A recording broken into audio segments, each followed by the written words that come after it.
Okay, so today we are going to start a new chapter, especially chapter 5 of your textbook, and it's very important topic known as counting. So first we will do counting, then after that advanced counting. Okay, so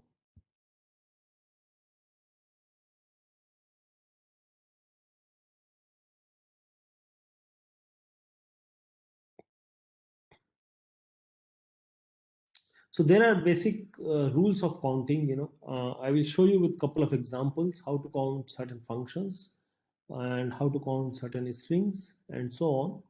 And one very basic rule of counting is product rule. you know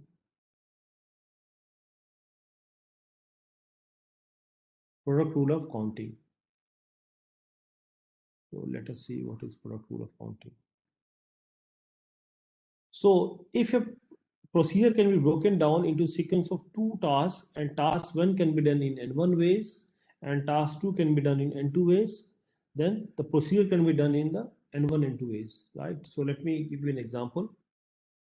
So if I ask you how many binary strings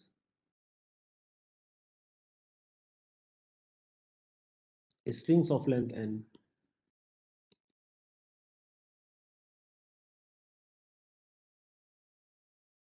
if I ask you this question, how many binary strings of length n are there? So basically, this is a procedure. I am dividing it into certain tasks, like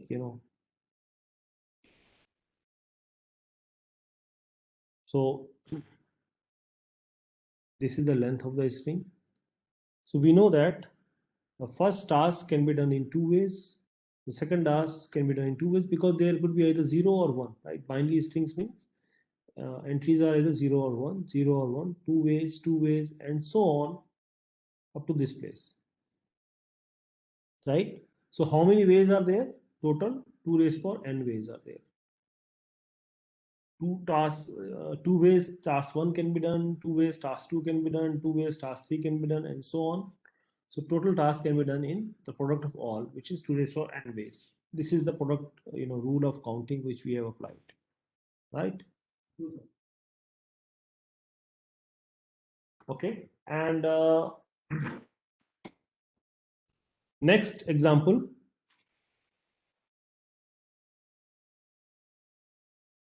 Okay, let us look at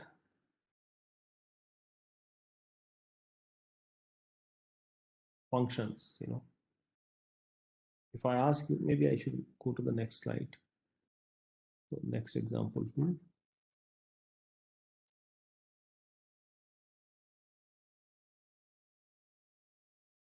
Right, I want to count functions. So this is a domain having m elements, and this is codomain having n elements. Now if I ask you a question, how many functions from a set of m elements to a set with this with n elements? So how many functions are there from a set of m elements to a set with n elements? Okay, so here is an example. So basically, yeah, sorry, this is not needed. So now what you look at, if you look at a function here, for each point here, for each element here, each m elements, how many choices are there for n, right? So a function corresponds to a choice of one of the n elements for each elements of the domain. So for one of the n element here, I have, for each element. So by product rule, so how many choices are there? N into n into n m times, right? This is n raised to power m choice. Because a function corresponds to a choice of one of the n elements for each m elements of the domain, right? So total will be m times for each choice in n elements, right? I have this is n into m times, and is for m functions are there. Now I can modify this question, and I can ask how many one-to-one functions are there.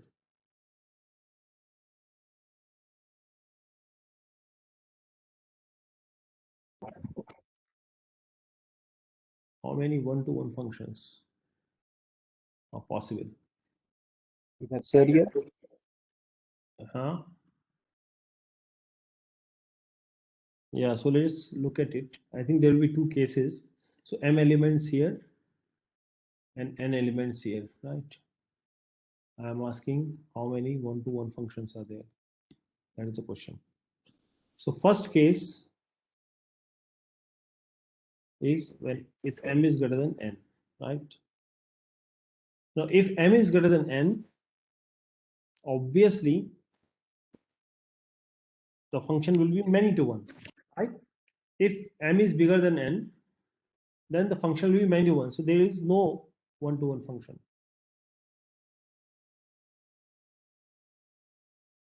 It will be many to one, right?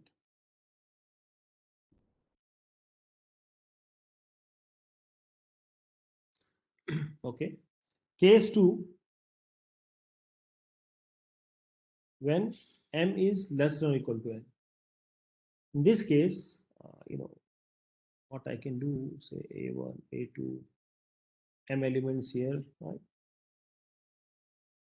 And of course, codomain. Now, as the function is one to one, there are n ways to choose the value of the function at a1.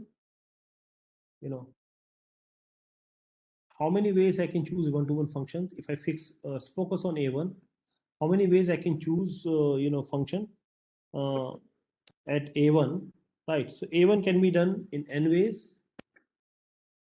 right? A2 can be done, one a1 is fixed, okay? A2 can be done in n minus 1 ways, right? Because one is a1 is done. When a2 is done, we can go to the next one and so on, right? So so in this way, it can be done in general, ak, if there is somewhere here ak is there, right? So ak can be done in n minus k plus 1 ways, right? Right. So by product rule, uh,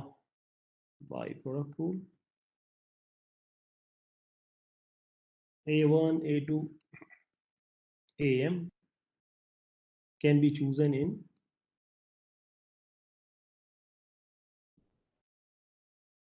n into n minus 1 into n minus 2 dot dot dot n minus m plus 1. These many ways.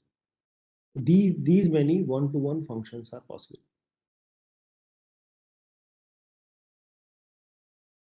Okay. So this is simply a product rule. I gave you a few examples of the product rule. So remember, what is the product rule? If a procedure can be broken into sequence of two tasks, and task one can be done, and task one can be done in n1 ways, and for each of these ways, task two can be done in n2 ways, and the procedure can be done into n1 and 2 ways. So this is a general product rule for uh, counting. Next, we go to addition rule. If a task can be done either in the task can be done either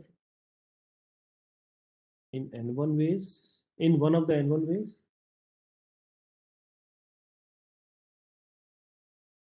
or in one of the n2 ways,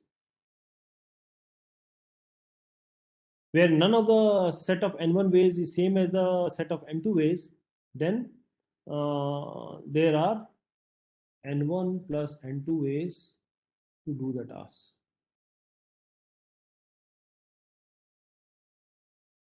Right? If there is nothing common actually, right? So for example, a student can choose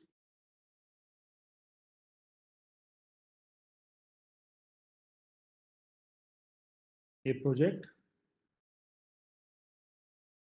from one of the three list, right? So 23 projects suppose in one list, 15 projects in second list, and 19 projects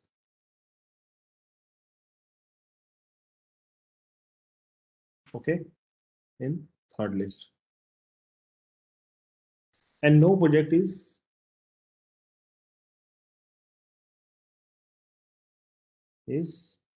on more than one list.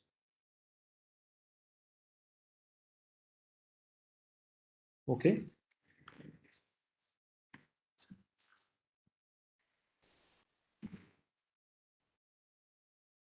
Okay. So how many possible projects are there in this are there to choose from? So by addition rule, there are 23 plus 15 plus 19 ways to choose the project.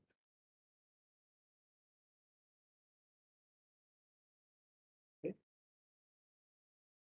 Now, I think these are some simple examples actually, for the addition rule and product rule. Now I will give you a very complex counting problem, a little bit of more complex counting problem. Okay, so let us see how to do that.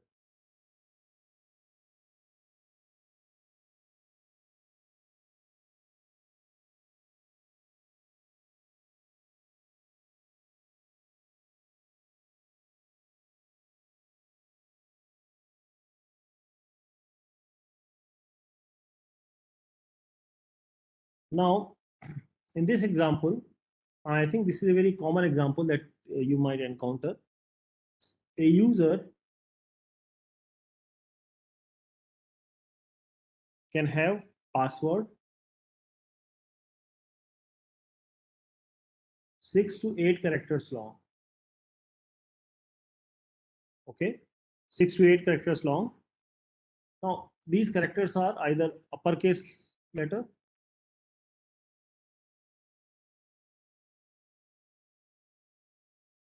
or a digit. Uppercase letter or a digit, right? If we put a condition that each password must contain at least one digit,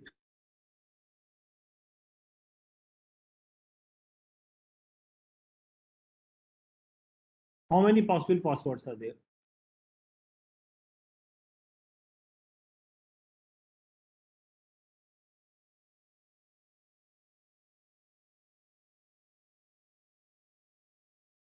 Right. So question is how many possible passwords are there? So here I will use mixed counting procedure, right? I will use, you can see addition rule as well as I will use product rule. Okay, so let us see how to do this, how to count. Suppose P is the total number of possible passwords. P is the total number of possible passwords.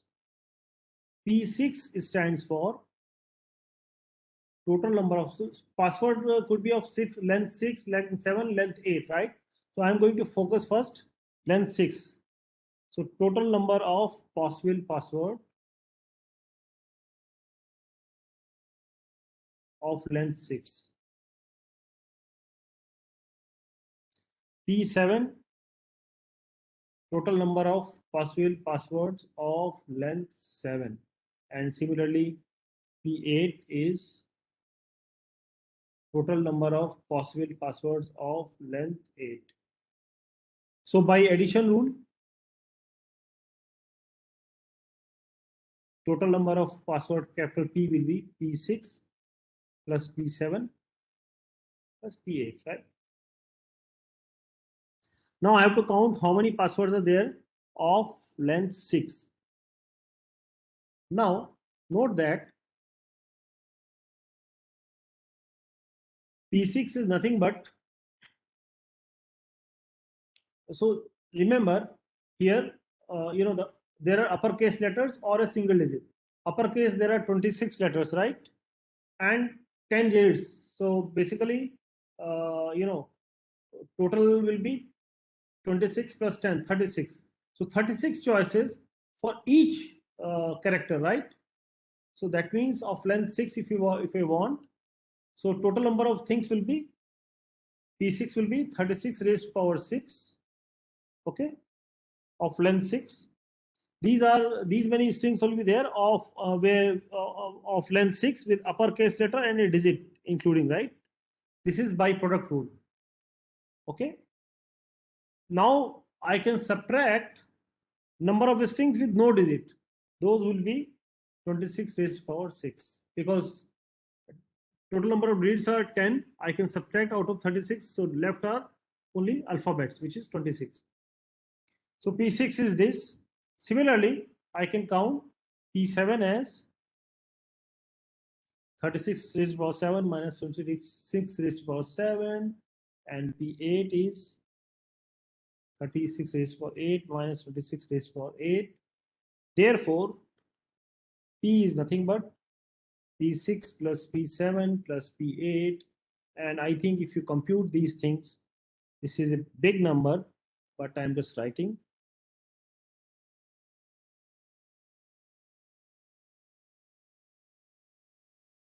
This is a quite big number. So these many passwords are possible. That's why you see when we ask, I think you might have seen that they should be use a special character or alphabet and then some combination of digits. That makes your password difficult to crack because the number will be larger. If you want to try each password one by one, it will take a longer time for you to crack the actual password, right? If the number of possibilities are too much, it is difficult to crack.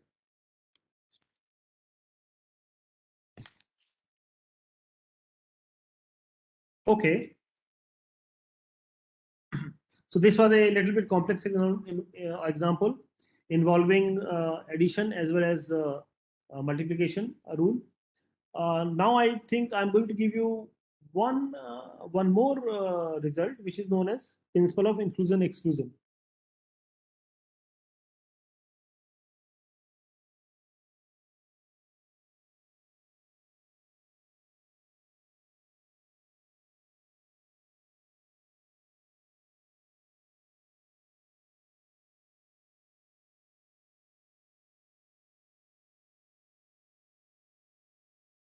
Okay, so principle of inclusion exclusion, right?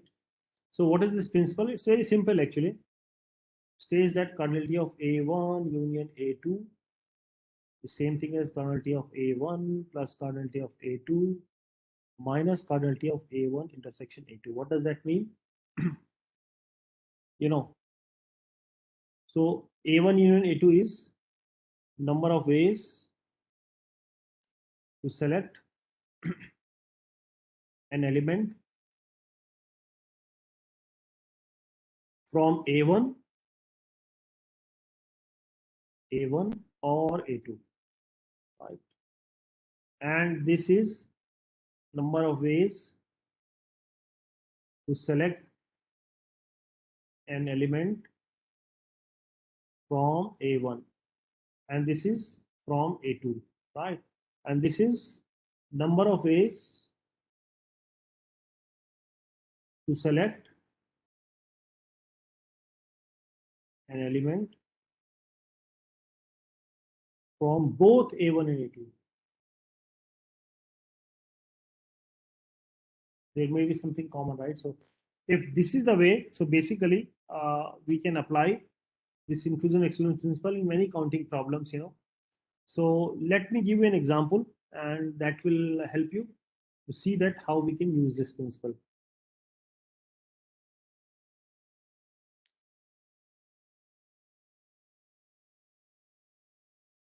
How many bit strings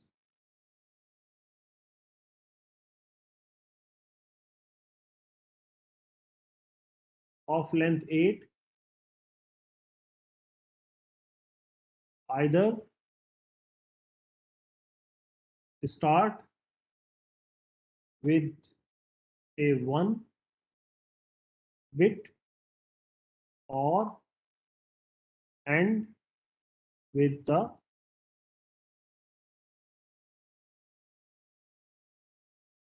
two bits 0 0. I need to count how many bits, how many binary strings are there of length 8, which will start with 1 and which will end with 0 0. Right. So let me work out this for you. I can say that this is 1.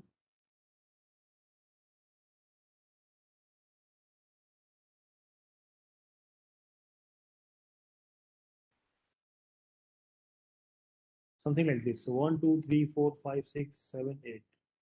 I need to count how many 8 bits are there where the first bit is fixed, which is 1, and last 2 bits are fixed, which is 0 0. How many such binary strings are possible? Now, you can see that I can count it in 3 ways. First, how many strings which will start with 1. So obviously there are, the size is 8. If one bit is fixed, I have possibilities of 2 here, 2 here, 2 here, 2 here, 2 here, 2 ways all the down last way, right? So how many strings are possible? 2 raised to power 7, which is equal to 128 ways, right? I can fill this. Then if I ask how many strings that ends with 0 0, okay? So then total possibilities will be 2 raised to power 6, okay? Because 2 places are fixed, which is nothing but 64 ways. This is by product rule, right? This is by product rule. And this is also by product rule. Now, some of the ways to construct a bit string of length 8 starting with 1 are the same as the way ending with 0 0. So how many such ways are there? Number of ways.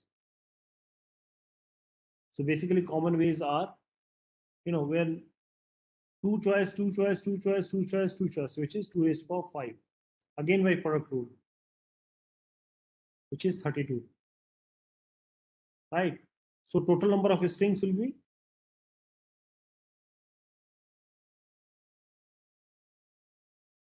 128 plus 64 minus 32 is equal to 160. Right. So this is a nice example of principle of inclusion exclusion we have applied here, and to count how many strings. These strings counting is very useful in programming also. When we are actually in programs, either you handle with strings, means array, one-dimensional array, or multi-dimensional arrays. So these counting problems are very, very important from the programming perspective when we are dealing with certain things. Now, I think in the last example, I'm going to show you how many bit strings are there of length 4 that do not have two consecutive ones. And the technique that I use is I'm going to use a tree diagram, right? So let us see that tree diagram is, okay, is important thing.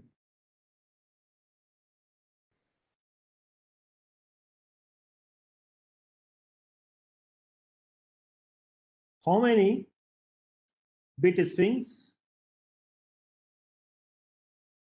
of length 4 that do not have two consecutive ones?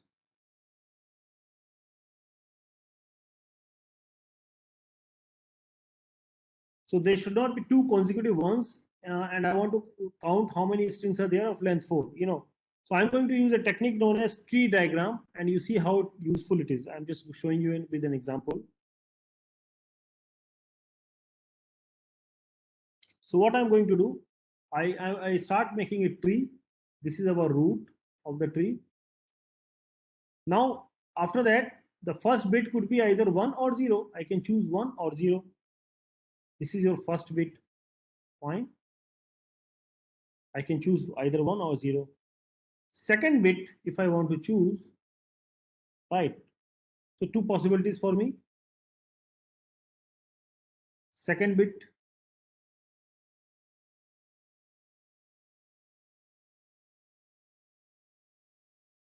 so I think I made it wrong. Let me draw here. Root, two possibilities. 1 and 0. Right? Now, if I choose from here, if I make two paths, 0 and 1 both, so 1 will be two consecutive ones. I don't want two consecutive ones. So there will be only one path from here, right? And this will give us 0. Right? And here 0, I can have anything. It could be 0 or it could be 1. I can put it 1 here. Maybe here I can put 0. Right? So this is your first bit.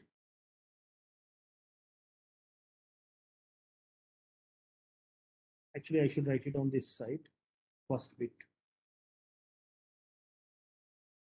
So first bit is either 1 or 0. Second bit will be 0. So 1 0 1, it could be 0 1 or 0 0, right? 2 bits. This is second bit. This is choice for second bit. Next, after 0, I can either put 1 or I can put 0 here, right? 0 or 1. This is our third bit. And similarly here the third bit will be, possibilities. If it is 1 here, so remember I can only make 1 here, right? There is no other possibility, 1. And here there are two possibilities, 1 and 0. Right? So this is 1 here. This is your third bit, right? So choices for third bit are 0 1 1 1 1 0, right? And next, fourth bit. Sorry, I think I should put 1 here because I'm writing in 0 here. So then fourth bit could be 1. Right? This is 1. This could be 1 and 0.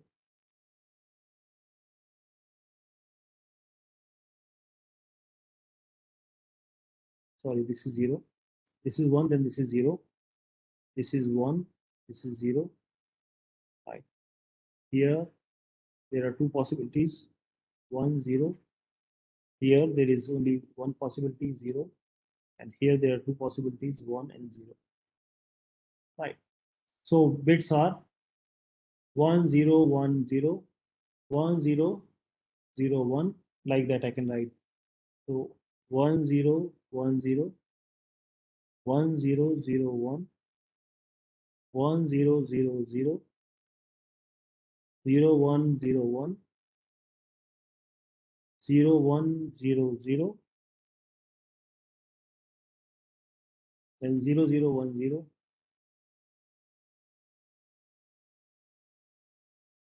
then 0 0 0 1, and all 0 0 0 0 0. See 0 0 0 0, all 0. Essentially, I should make a line here. Hello, sir. Yes. Sir, in the second bit, middlemost one, its child is 1, but it should be 0. I think this bit, right? Yes, second bit, middlemost one. Second bit. This Yes, is 0. Yes, This that is one 0. only. yes. It should be 0. It is fine because 1 after this one, I cannot put another one, right? Because it will be two consecutive ones. So I have put 0 here. No, sir, that you corrected was okay. Yeah. So this I corrected, right? I think I made a mistake here. So many ones and zeros, you will always be confused. So this is 1. So the next one cannot be 1, right? Because there will be two consecutive ones. So it should be 0 here, right? Got it? So total how many? 1, 2, 3, 4, 5, 6, 7, 8. How many? 1, 2, 3, 4, 5, 6, 7, 8. 8 bits are possible. So total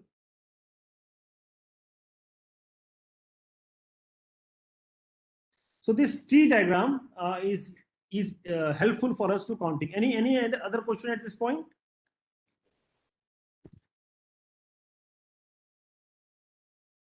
Any more question?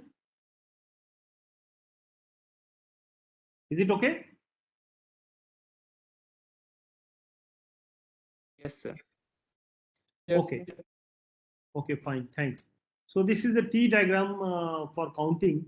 Now I am going to give you one very fundamental result, which is known as pigeonhole principle. Probably you might have heard about this.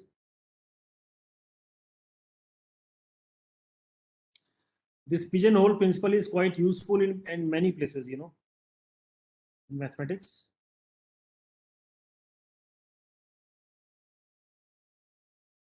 And actually, you know, this is used in pumping lemma. Pumping lemma is a lemma which is used to show that, you know, the language A and Bn. Remember, you know, we have shown that the language A and Bn cannot be accepted by deterministic finite automata, right? I mean, one we know that. So it can be accepted by push down automata, right? So actually, to show that it cannot be accepted by DFA, we require pigeonhole principle, and the pigeonhole principle will give us pumping lemma, and then pumping lemma will give a proof for this fact. So those things are there, but I have not covered those things. Probably you will see these things in your, you know, when you do a proper course on theoretical computer science. But you know, you should know where are the applications of pigeonhole principles. So it's very, very common thing. What is pigeonhole principle? So it's very simple. If k integer, k is integer, and k plus 1 or more objects. So suppose there are k boxes, you know, so k boxes are there, you know, so maybe I can say that 3, k is equal to 3 boxes. And suppose you have 4 pigeons, right? A k plus 1 or more objects are placed into k boxes, then there is at least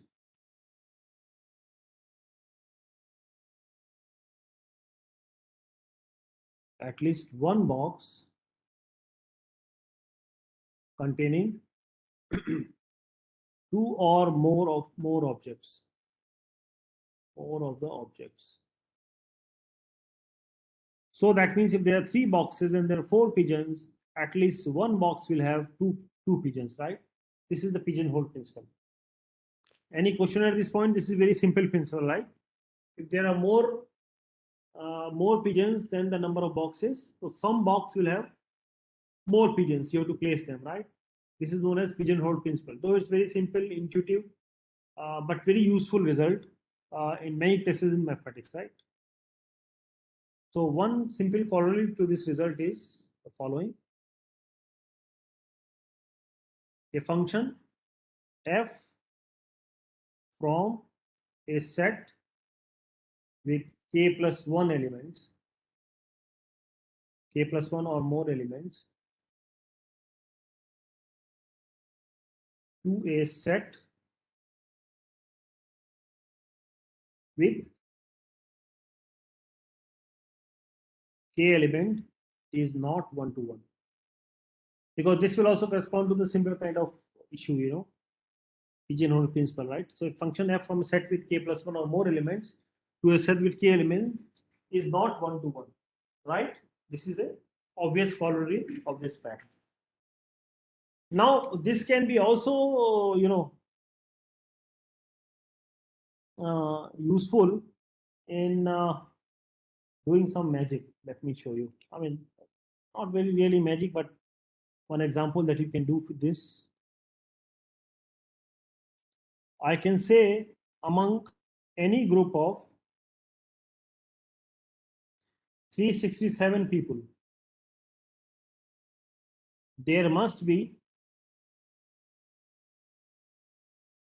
at least 2 with the same birthday. Do you agree with this or not? Right? Yes. Yes, because total 365 days are there, right? So obviously there must be at least 2 with the same birthday, right? This is something application of pigeonhole principle. This pigeonhole principle can be generalized to what is known as generalized pigeonhole principle. So let me write it down.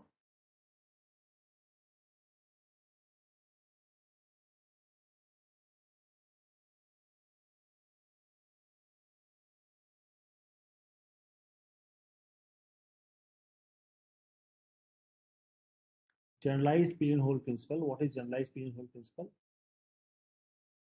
It says that if n objects are placed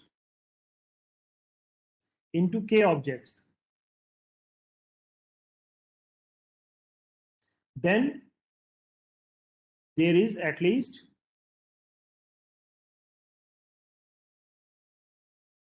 one box into k box, actually k boxes, at least one box containing at least n by k objects. If n objects are placed into k boxes, then there is at least one box containing at least n by k objects. This is a generalization of the fact, and I think a proof can be given, very simple proof. Suppose this is proof by contradiction. So suppose none of the boxes contains more than one less, say n by k minus 1 objects. I'm just assuming the reverse. Suppose none of the boxes contains more than these many objects, then the total number of objects is at most k times n by k minus 1. Total number of objects will be this much. Now this quantity is less than k times n by k plus 1 minus 1. Okay, because since greater than here n by k is less than n by k plus 1. Okay, so this quantity is less than this quantity. So 1 cancels out, this whole thing is n. So that means we are arriving at a conclusion that the total number of objects is at most n. N se zyada nahi ho sakta. I mean, it is strictly less than n, which is a contradiction because we have n objects. So this is a contradiction. Okay. So this is a very simple result. So if n objects are placed into k boxes, then there is at least one box containing at least n by k objects. Okay. So again, one simple example will be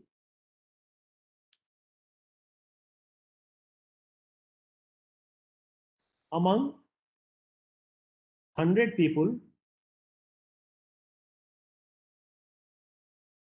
there are at least 100 by 12, okay, which is equal to 9, who were born in the same month.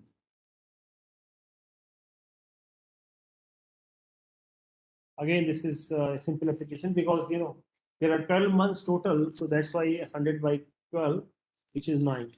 So among 100 people, there are at least 9 people who were born in the same month. In any class, you can find out this thing, right? It's a very easy way of applying this generalized pigeonhole principle. Okay. Okay. Of course, there are many applications of these facts, in many games and many examples. So I would advise you to read chapter 5 of the textbook. and look at some more examples which are given in the text. Okay, so I don't have time to do all of them, but I have done few of them. I am telling you, I am taking most of the examples from your textbook so that you can also read the same textbook at the same time, right? Now I am going to start another topic which is in the counting, which is permutation and combination. So maybe you might have read some of the stuff already, but our approach will be a little bit different. We will be doing the combinatorial arguments, of counting to derive the results. So let me do certain basic things first. The first thing that I am going to look at is permutation.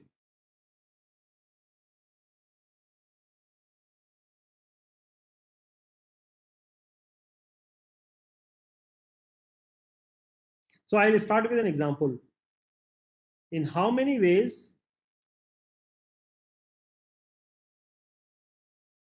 can we select 3 students from a group of 5 students who stand in a line or a queue, in a line for a picture? Can anyone answer me this question? In how many ways can we select 3 students from a group of 5 students who stand in a line for a picture?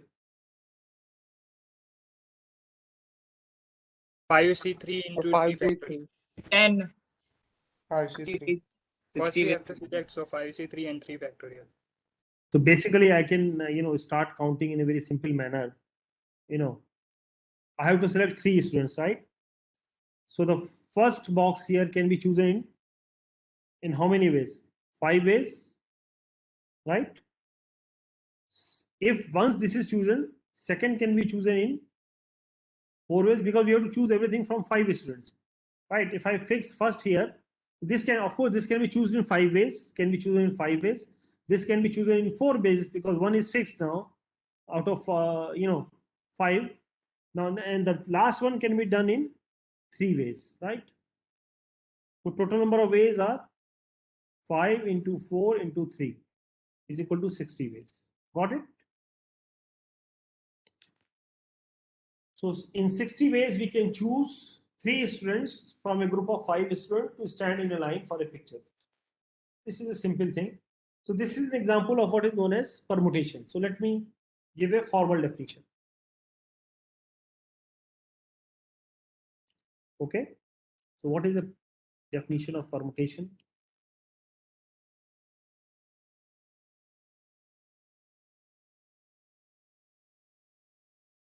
The permutation. So a permutation of a set of distinct objects is an ordered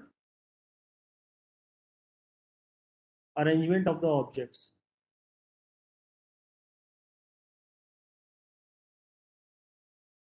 An ordered arrangement of the objects, right? If these are R in number, so we call it as R permutation. Right. So example, we can again take an example. S is equal to 1, 2, 3. This is our set. So 3, 1, 2 is a permutation, right? An order arrangement of the objects. And in fact, if I say 3 and 2 only, this is a 2 permutation, just like R permutation is 2 permutations. The size is 2. In general,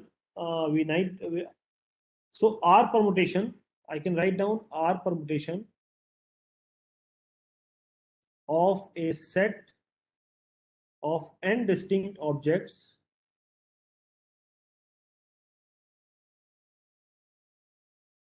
or distinct elements, whatever you want, elements, is P and R. We denote it by P and R. It is n into n minus 1 and dot dot dot n minus R plus 1, where 1 less than or equal to R less than or equal to n, and n is a positive integer. Right? So this is a permutation. how many ways we can choose, right? So an ordered element of the objects. So of course, once we have this product, I can simplify this and write mathematical formulas here, that Pn0 is 1 and Pnr can be written as factorial n divided by factorial n minus r. Right? Now, once we talked about permutation, we can also talk about combination. Or we can call it as R combination.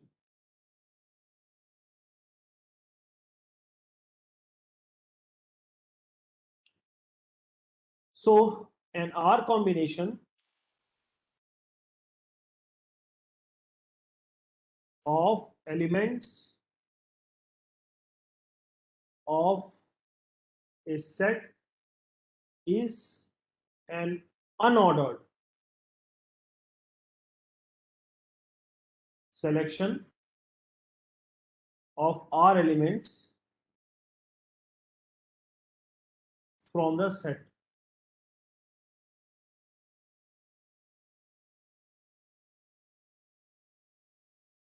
Therefore, R combination is simply a subset of the set with R elements. Okay. So the number of R combinations of a set with n elements is denoted by CNR or n choose R, how you call it, right? And we know that it's a binomial coefficient. Right? For example,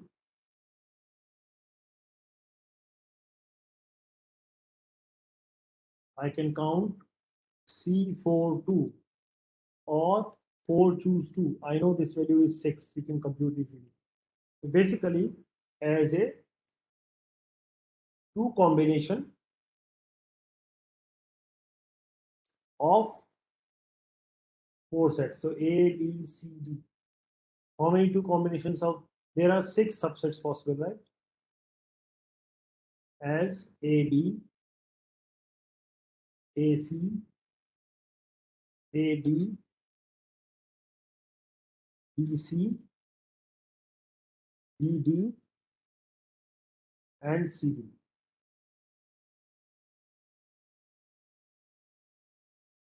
Six possibilities are there, right? So this is 4 choose 2 as a 2 combination of these 4 elements. So there is a, since we know, I mean, there is a theorem actually which we can prove the number of R combination of a set with n elements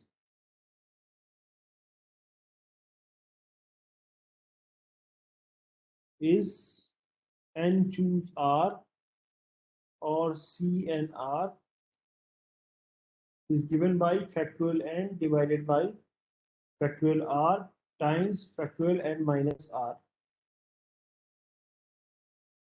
0 less than equal to R less than equal to n. So the proof is very simple, so I can write it down in one line actually. Okay.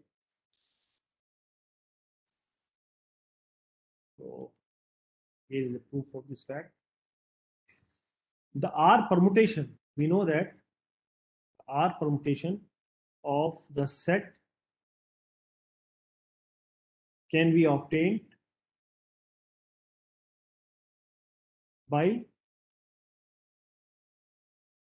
forming the CNR R combinations of the set and then ordering the elements in each R combination. And this can be done in in P and R ways, right? So therefore, PNR is nothing but CNR times PRR. Now we know the values of PNR and PRR, so I can compute the value of CNR.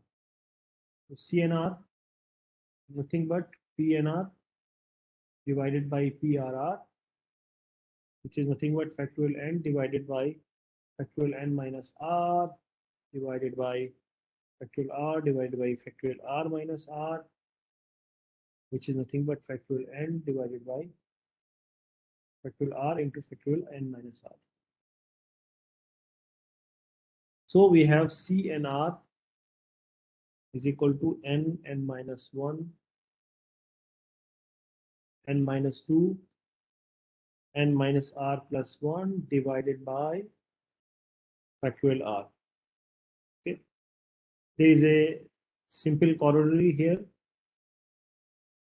If r is less than or equal to n, C and R is nothing but C and n minus r. All these things are easy to prove, so I am not doing it. You can just simply substitute the values and see the things, right?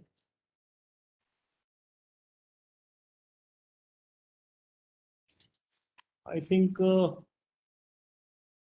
that's all for today. So next class I'm going to start what is known as binomial coefficients, and I will actually prove certain identities using of the binomial coefficients using these kind of counting arguments. So we will start that in the next class. Any question to this point? So I hope by now you have seen the project. We have allowed 4 students to form the project from either section. But I think you should remember that you can, you have to write down the contribution of each student at the first page of the project, saying that how much contribution from each one is done. Okay, and also please don't copy paste. Normally we have the habit of doing the copy paste from the internet. So so you can read anything, but write in your own words, in your own language. Try to do the things that will safeguard you, right? So there will be no copy paste. Okay. Any question about the project?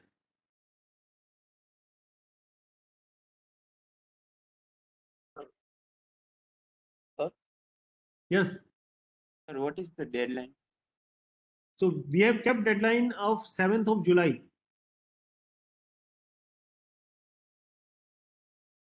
You've not looked at the project page. It's the 7th of July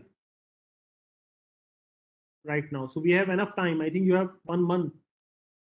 In fact, today is 7th of June, right? So we have purposefully kept it a little bit away so that you have time to do it. If there are clashes with the exams or something, we can actually,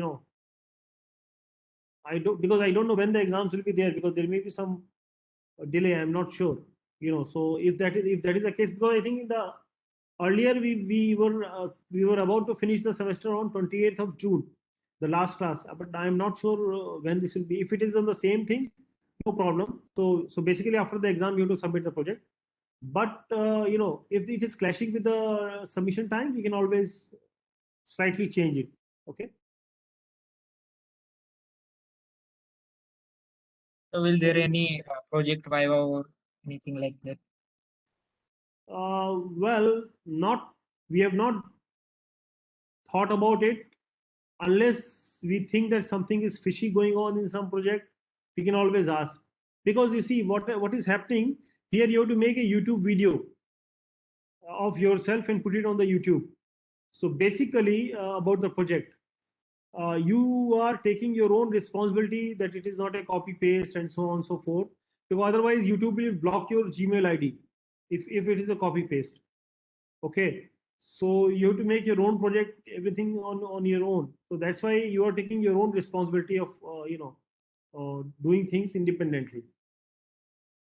And so if there is something going on, if there are some 2 projects of the similar kind or something, so we may ask those individual students, what is going on. We may take viva for only those, not for everyone. right?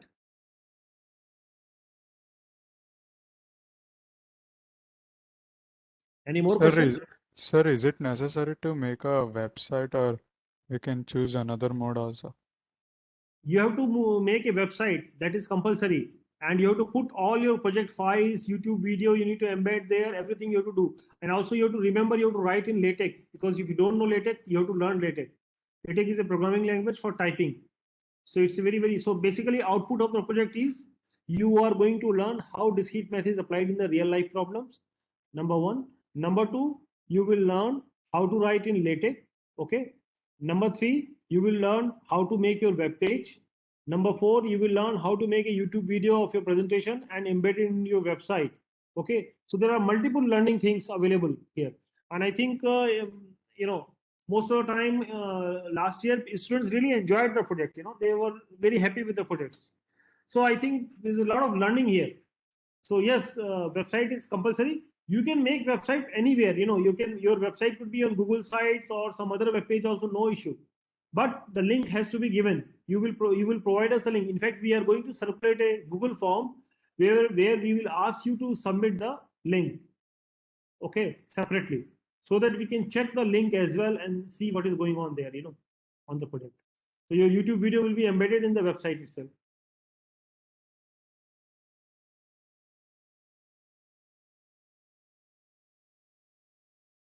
Any more question?